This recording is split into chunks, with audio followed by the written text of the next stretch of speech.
Hello? Hello? Hello? Na, sziasztok! Akkor most itt Stál Judit és Jamie Oliver keverékeként elő fogom adni a konzervből készült krászon titkos és meglepő történetét. Először is azért bemutatnám a konyhánkban lévő kompjútervezérelt rizs sütőt. Itt látható, itt van, itt komputer vezérli és süti a rizst.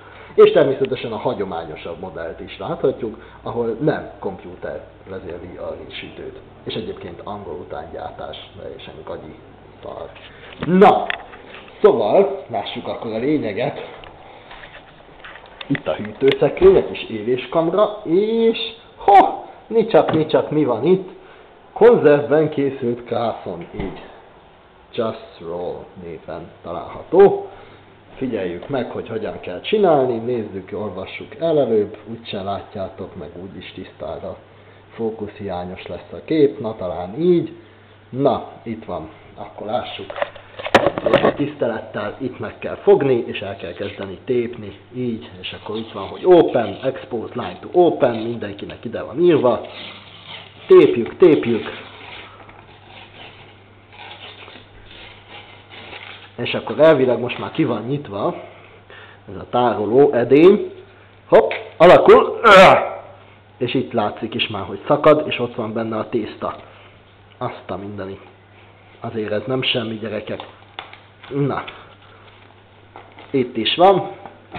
Itt a krászon tésztánk.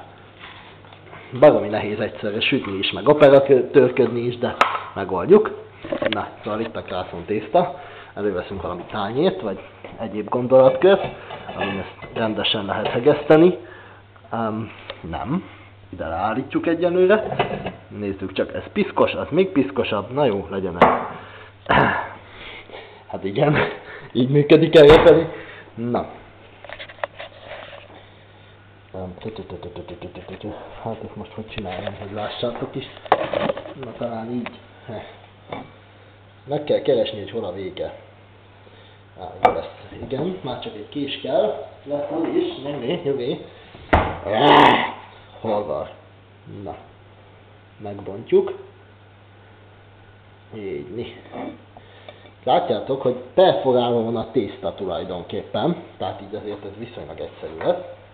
Itt is perforálva van végig. Na.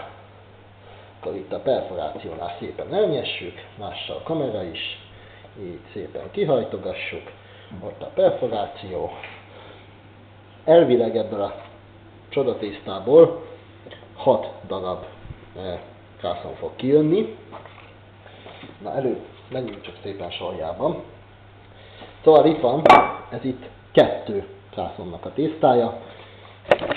Így, 2.